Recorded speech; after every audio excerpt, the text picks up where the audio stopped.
you should see that it's like a somatic symptom type disorder, and it's paired with anxiety, and it happens to people who have all of the risk factors for anemia, teenage and adolescent girls, typically people who are more like woke or social justice warriors. They don't eat a lot of red meat. They deliberately avoid it. They eat plant-based diets. And teenagers today and kids, they're told, avoid red meat, don't eat it. It's bad for you. It's bad for the planet. And they're susceptible to that.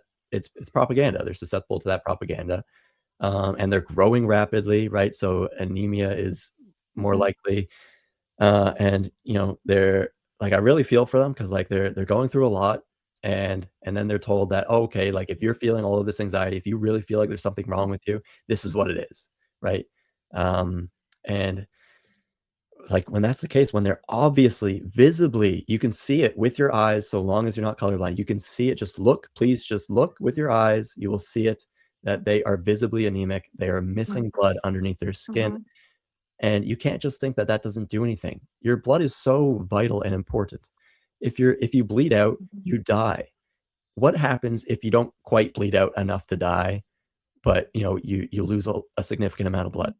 Well, you're gonna be depressed, you're gonna be fatigued, you're gonna feel zombie like, you're gonna feel awful, right? And I feel for these people because they feel awful a lot of the time, and nobody is addressing what the actual problem is. That there's nothing wrong with them, they're just not getting enough blood and oxygen, and Mhm. it's particularly going to affect their brain, and quite frankly, their brain is not going to work as well. They're going to be not just mentally ill, but they're not going to be able to think as well. They're not gonna be able to think as rationally. They're going to have more delusional thoughts. They're Mhm. gonna be more susceptible to propaganda of all sorts, and they're going to be more emotionally volatile, and all of these problems are going to emerge, and it's yeah, yeah, it's a You big can honestly, you can see it from a mile away. I saw we only had So the when the acidity builds up, uh, there basically you're getting this now suffocation alarm, and because of the lack of oxygen, you're getting this suffocation alarm, and you're getting these signals constantly that something's wrong, something's wrong, something's wrong.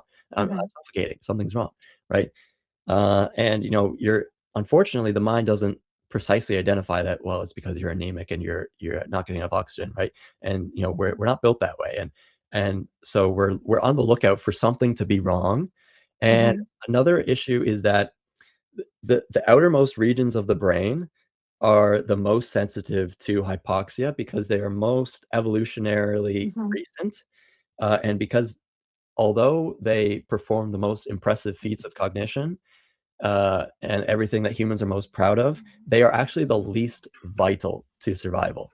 So like your brainstem, for example, as simple as it is, it's far more vital that your brainstem keeps working than it is that your neocortex keeps working. Mhm. And what I'm getting at is that your somatosensory system, a big part of it, it's kind of distributed throughout the brain, but a big part of it is at this very peripheral region of the brain that is very sensitive to hypoxia. And we know this for a variety of reasons because when people go up to Mount Everest, they start to hallucinate their sense Mm. of presence as maybe right beside them or behind them, and they think that there's somebody kind of with them, following them, a guardian Mhm. angel type person. But anyway, your somatosensory system and your map of your body becomes faulty, right? So you combine these two things, you have this faulty somatosensory system, and the signals that you're getting from your body are faulty and delusional and like hallucinatory in a way. And you combine that with the constant background noise of anxiety that something's wrong, something's wrong, something's wrong, and you will feel like there's something wrong with your body, right? And I believe this is like I like if I were to classify it, I would classify gender dysphoria under this umbrella of somatic symptom disorders. And there are pros and cons to classifying things, just like it is what it is, right? Uh, but it is very much like that, like, people feel that there's something terribly wrong with their body, right? And they have a ton of anxiety, and, it is like, people with gender dysphoria today, it is predominantly females, like, adolescent and teenage females who, at the onset of puberty, they start to have these terrible feelings that there's something terribly wrong with them. And You also have culture, like, it's not just physiology, you have the cultural element of, like, today that oh, there's something wrong with you. It's, this is our take on what that is. It's probably that, you're actually just born in the wrong body and, you should be the opposite gender and that will help your and then you will feel good after that. At least this is how I've kind of come to understand it. And we only had this conversation a few weeks ago, myself and Victoria. You can clearly see this out in the outside world. Every time I walk past somebody, I can literally see what the problem is. Without even speaking to these people, I know what the problem is.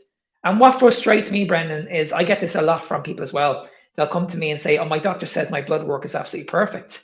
And I'm like, "Listen, I can look at you and I know you're not in perfect condition." And when they tell me that they're in severe pain, like I've had women come to me that are in severe pain from endometriosis and fibromyalgia, and their doctor has told them it's all in your heads.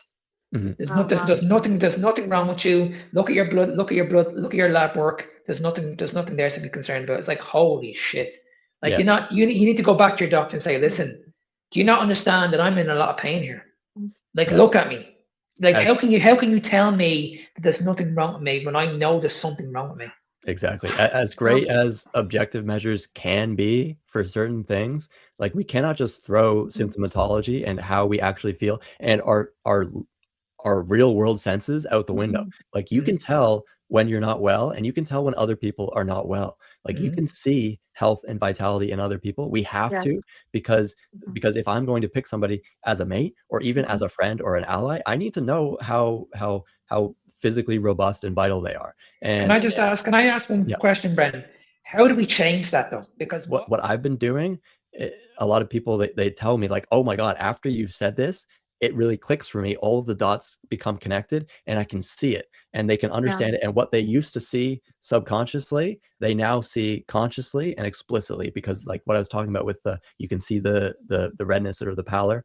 Like a lot of people, they subconsciously see that, but they don't consciously see it. And so becoming explicitly aware of these things and the relationships, I think that is probably our best path towards it, and explaining it and giving a rational view to it and just pointing it out. And a lot of people simply aren't going to listen, and they're going to be very offended and they're going to be emotional about it.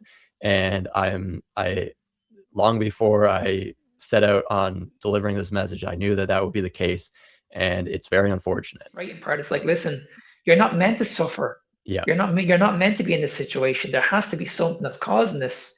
And it's like, what's the solution at the moment? Because you can just look at like spots like in your eyes and like the palms of your hands. There are other spots that doctors use, and they should use to better detect a lack of blood, right? My points are that the blood test, as far as we have right now, doesn't cut it. Like actually look with your eyes. Like if you're lacking blood, you're probably lacking blood, and it doesn't matter what the concentration is.